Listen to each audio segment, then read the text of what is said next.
Pernikahan yang tidak terpikirkan. Episode 13. Mulai penasaran. Terus gimana Nur?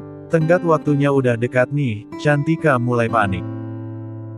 Tenang Tika, kan ada Akika dan lu yang bisa bantuin Nur, saran Maya pada Cantika dan Nur. Ye maunya kamu Mei, biar bisa ketemu sama Tuan Bima kan. Kata Nur menebak keinginan Maya. Ya namanya juga sambil menyelam minum air say.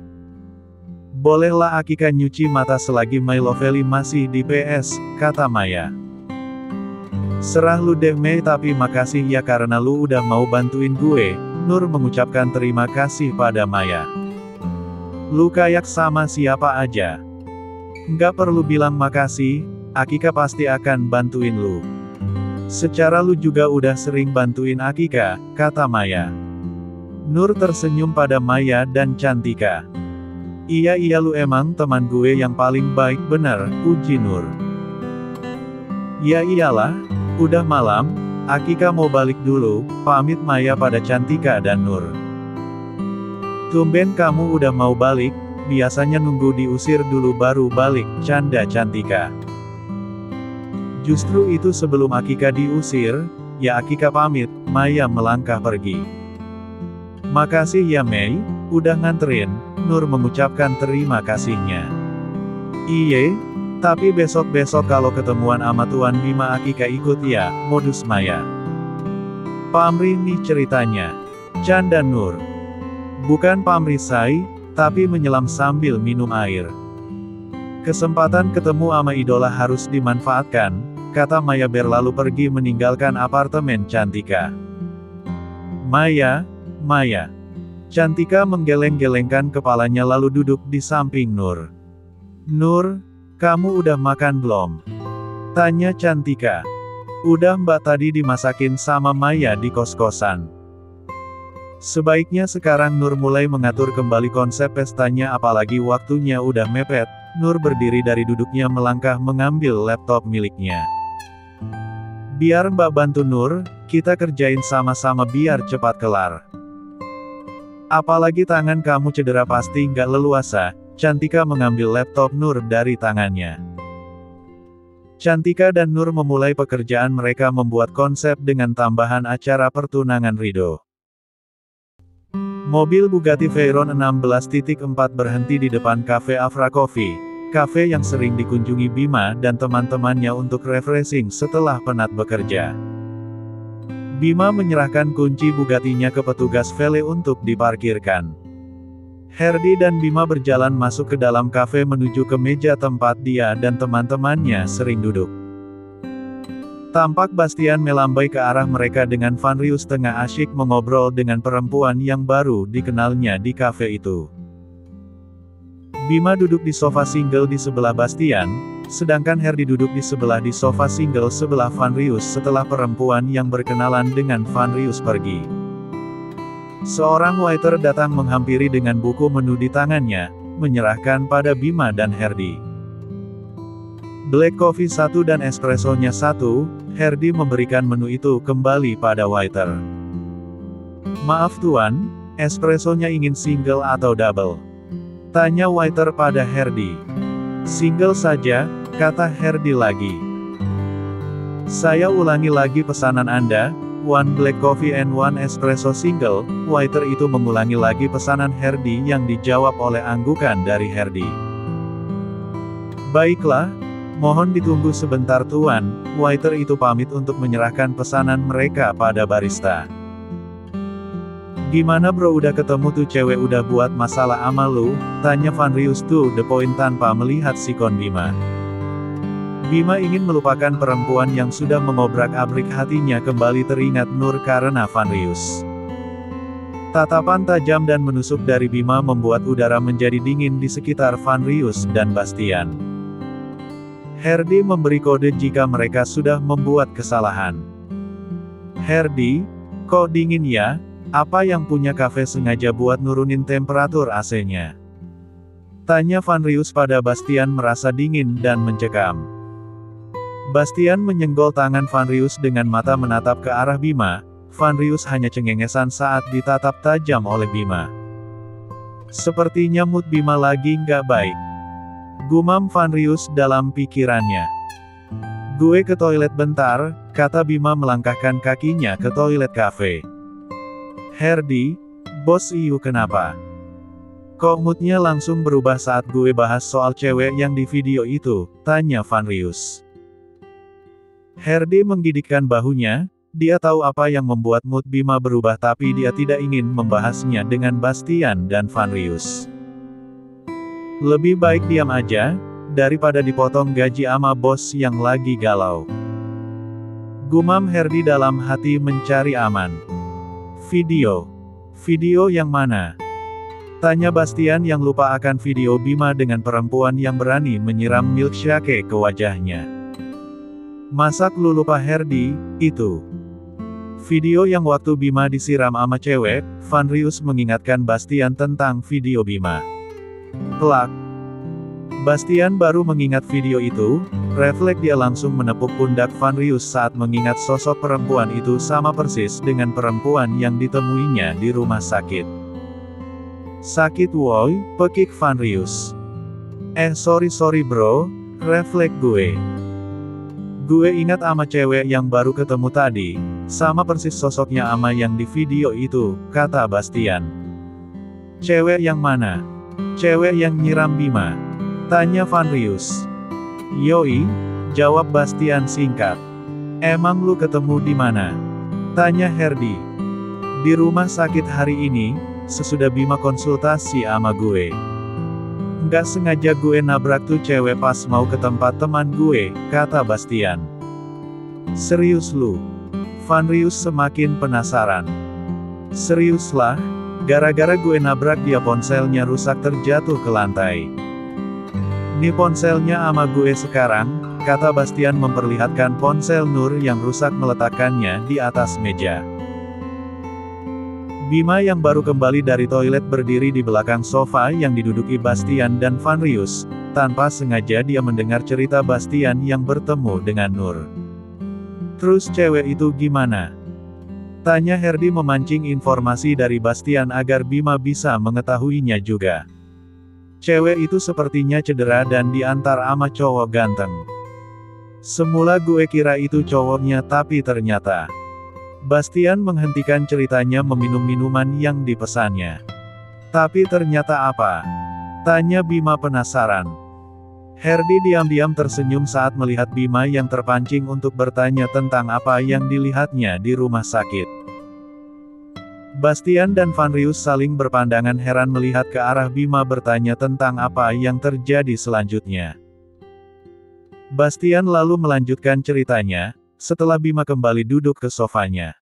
Ya, ternyata cowok itu sama ama cowok-cowok transgender, cowok gemulai gitu deh. Jawaban Bastian sukses membuat mood Bima kembali baik. Hati Bima yang semula bergemuruh seperti badai di lautan luas kembali cerah saat mendengar cerita Herdi. Pertanyaan-pertanyaan yang bermunculan di benaknya telah terjawab semuanya. Bima melihat ponsel Nur di atas meja. Ponsel itu. Bima menatap ponsel Nur yang tergeletak di meja kafe. Ponsel punya cewek itu, nggak sengaja gue rusakin. Jelas Bastian. Kenapa nggak lu ganti aja sekalian? Tanya Vanrius memakan cemilan di atas meja kafe. Waiter menghampiri meja mereka dengan membawa pesanan Bima dan Herdi. Dengan hati-hati waiter itu meletakkan cangkir kopi yang dipesan oleh Herdi. Bima melihat ponsel Nur di atas meja. Ponsel itu. Bima menatap ponsel Nur yang tergeletak di meja kafe. Ponsel punya cewek itu, nggak sengaja gue rusakin, jelas Bastian. Kenapa nggak lu ganti aja sekalian? Tanya Vanrius memakan cemilan di atas meja kafe. Waiter menghampiri meja mereka dengan membawa pesanan Bima dan Herdi. Dengan hati-hati waiter itu meletakkan cangkir kopi yang dipesan oleh Herdi. Gue mau gantiin, tapi cewek itu bilang nggak usah diganti. Tapi diperbaiki aja gitu dia bilang, kata Bastian lagi. Loh kok gitu? Bukannya bagusan digantiin aja, daripada repot-repot nunggu perbaikan, saran Van Rius. Maunya gue sih gitu, tapi tuh cewek nggak mau. Dia bilang semua data dan nomor klien penting ada di dalam ponsel nih, terus katanya ada kenangan terakhir dari bokapnya, jelas Bastian. Bima mengambil ponsel Nur dan memberikannya pada Herdi. Perbaiki secepatnya, perintah Bima melempar ponsel itu ke arah Herdi dan ditangkap sempurna olehnya. Baik tuan muda, Herdi menyimpan ponsel Nur dalam saku jas miliknya. Loh kenapa lu repot-repot perbaiki? Biar gue aja, ini kan kesalahan gue apalagi ini kesempatan gue buat kenalan ama cewek secantik dia, siapa tahu kami bisa lebih dekat, protes Bastian. Mata Bima membulat sempurna mendengar perkataan Bastian. Emang secantik apa sih cewek itu? Van Rius penasaran. Pokoknya cantik deh, lu kalau lihat tuh cewek pasti bakal kelepek-kelepek. Kalau dinilai pakai angka 1 sampai 10, gue jawab 10, ucap Bastian menggebu-gebu. Bima menatap tajam ke arah Van Rius dan Bastian, dia begitu marah saat ada pria yang membicarakan Nur. Berani-beraninya lu ngincer cewek gue, nggak akan semudah itu lu bisa ngedekatin Nur. Gumam Bima dalam hati dengan tatapan mata elang yang mematikan. Bastian hanya diam dan bingung melihat Bima yang menatap tajam ke arahnya. Tampak olehnya sorot mata Bima yang penuh kecemburuan. Gue cabut sekarang, kata Bima yang memutuskan untuk pulang ke mansion. Bima lebih memilih pergi dari kafe karena tidak ingin ribut dan melampiaskan amarah pada sahabatnya yang akan menghancurkan persahabatan mereka. Lah kok cabut sih Bim? Ayolah kita seneng-seneng dulu, ajak Van Rius. Bima hanya diam dan melangkahkan kakinya keluar dari kafe diikuti Herdi. Tuan muda. Panggil Herdi. Herdi, sorry aku mau sendiri sekarang, kata Bima meminta petugas valet untuk mengambil mobil miliknya. Baik tuan muda, Herdi membungkukkan badannya memberi hormat pada Bima. Secepatnya perbaiki ponsel itu, perintah Bima menaiki mobil Bugatti-nya. Baik tuan muda, Herdi memberi hormat kembali. Bima menyalakan mobil Bugatti-nya dan melaju cepat meninggalkan kafe menuju pulang ke mansion.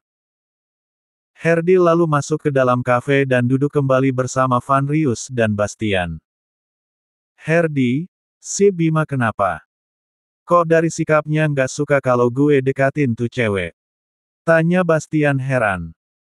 Lu tahu kan kenapa tuan muda datang dan konsultasi ama lu tadi siang? Tanya Herdi sambil meminum minuman miliknya.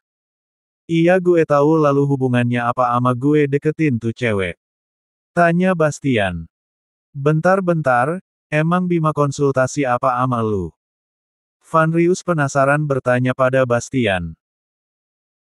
Dia konsul ama gue nanya kenapa jantungnya berdebar cepat kalau ada cewek dan nama cewek tuh disebut, ya gue jawab kalau itu hal biasa buat orang yang sedang jatuh cinta, kata Bastian. Cewek yang mana? Tanya Van Rius pada Bastian yang diam tidak tahu siapa perempuan yang telah meluluhkan hati dingin Bima. Otak Bastian langsung bekerja memutar memori dari gelagat Bima yang aneh. Dia menatap Herdi. Herdi, jangan bilang kalau cewek yang udah melelehkan hati dingin Bima adalah cewek yang ponselnya gue rusakin itu. Tebak Bastian. Herdi menghela nafas dan menganggukkan kepalanya membenarkan tebakan Bastian.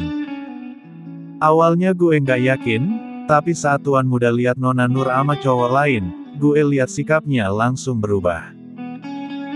Bima gue lebih yakin lagi saat lu yang ingin ngedekatin Nona Nur, jelas Herdi. Jadi nama cewek itu Nur, kata Bastian. Herdi menganggukkan kepalanya. Gue senang akhirnya ada yang bisa melelehkan dan merebut perhatian tuan muda. Selama ini gue melihat bagaimana dinginnya dan tersiksanya tuan muda gara-gara cewek rubah itu, kata Herdi. Bastian diam termenung mendengar perkataan Herdi, di hatinya lega akhirnya ada perempuan yang melelehkan es di hati Bima. Tapi dia sedikit sedih karena perempuan yang baru akan disukainya, lebih dulu telah merebut hati sahabatnya Bima.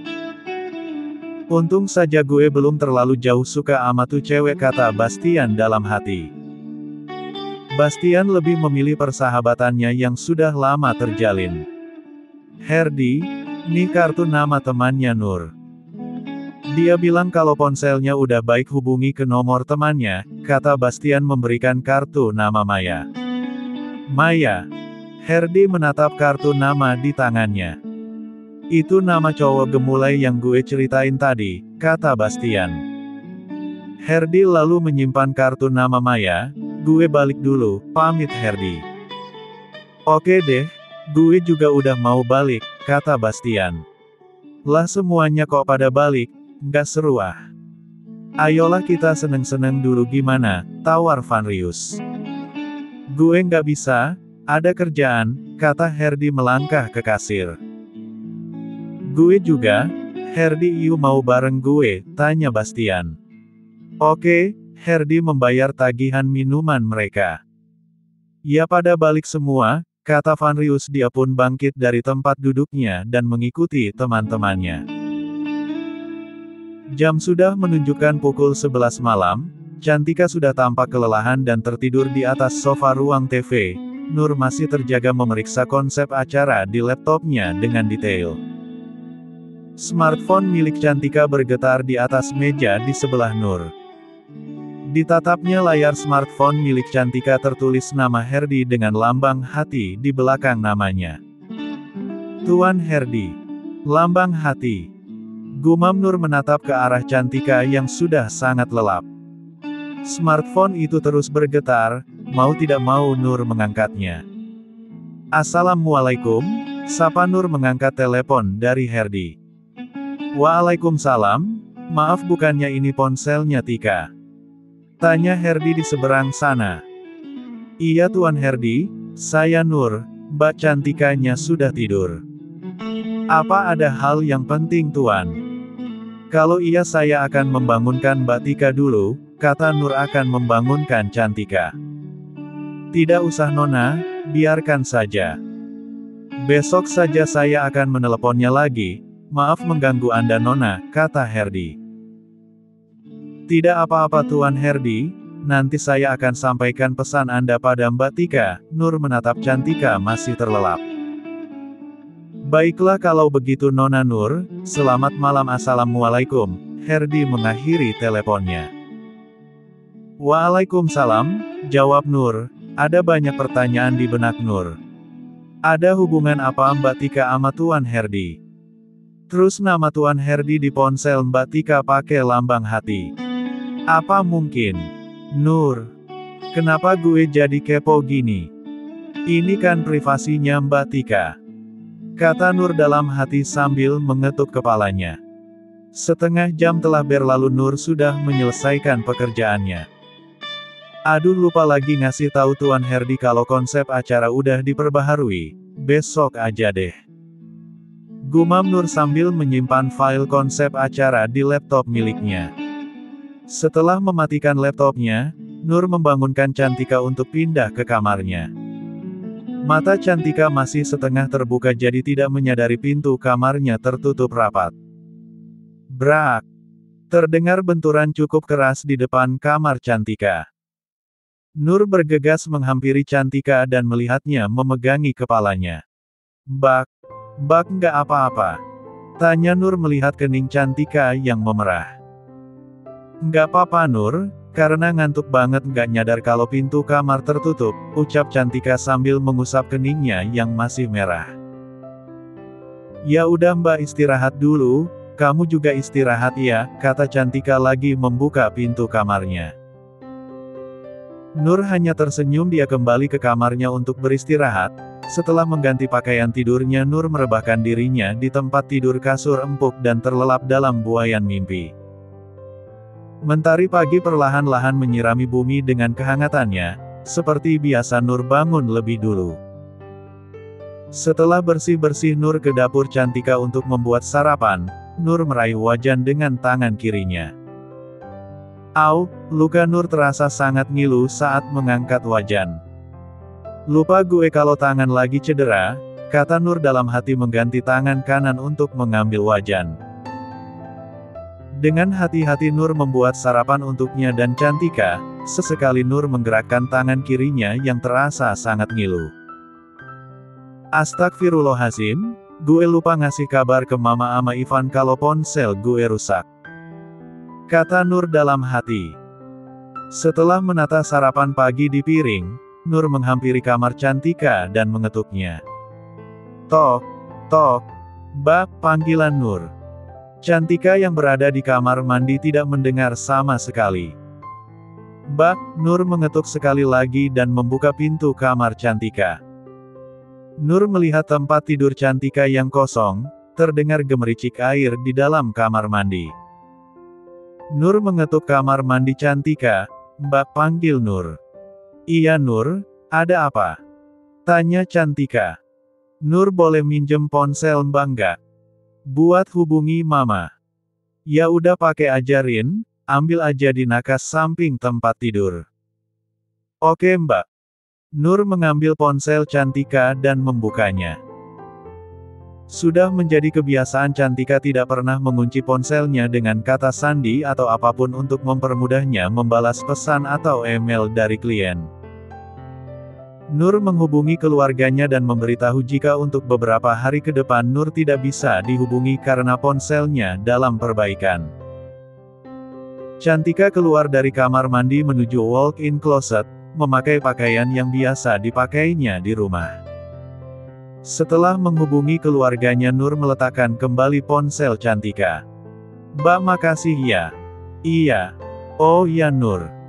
Perban di tangan kamu udah diganti belum? Cantika melihat perban Nur yang masih sama seperti kemarin. Belum Mbak, lupa karena keasyiknya kerja kemarin. Kita sarapan dulu yuk Mbak, ajak Nur saat Cantika telah selesai berpakaian.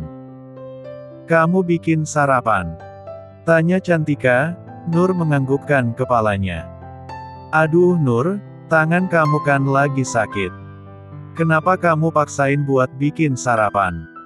Tanya Cantika yang khawatir mengikuti Nur ke meja makan. Mereka kini duduk di meja makan. Nggak apa-apa kok Mbak, daripada dimanja ntar nggak sembuh-sembuh tangan Nur. Kamu ya, ngeyel mulu kerjaannya. Cantika gemes melihat Nur, mereka menikmati sarapan pagi itu dengan tenang. Oh iya Mbak, semalam Tuan Herdi telepon Mbak dan... Ucapan Nur terhenti saat Cantika menyemburkan minumannya ke wajah Nur yang baru saja diteguknya. Sorry. Sorry Nur, Cantika segera mengucapkan maaf pada Nur yang menyeka air yang disemburnya. Nur berjalan ke wastafel untuk membersihkan muka dan mengelapnya dengan handuk. Mbak, kenapa kaget ampe nyemburin air sih?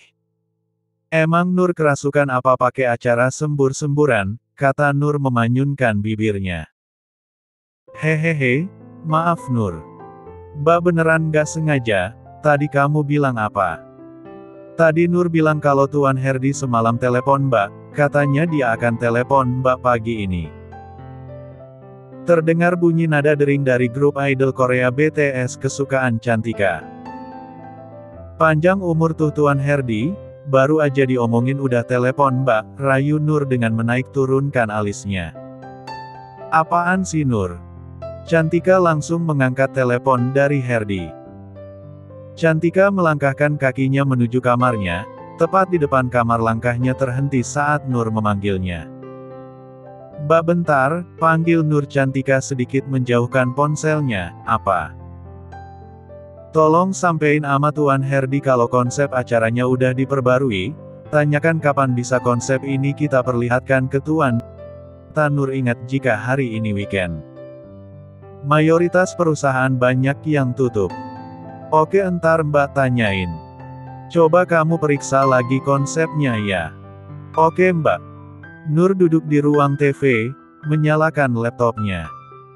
Kembali ia memeriksa konsep yang dibuatnya bersama Cantika semalam. Oke semua udah beres, kata Nur setelah memastikan semua konsep sudah bagus. Ting tong. Ting tong. Terdengar bel berbunyi, Nur berdiri dan melangkah ke pintu apartemen Cantika. Nur melihat tamu yang datang melalui intercom doorbell, lalu membukakan pintu. Lama Amir Si Chin.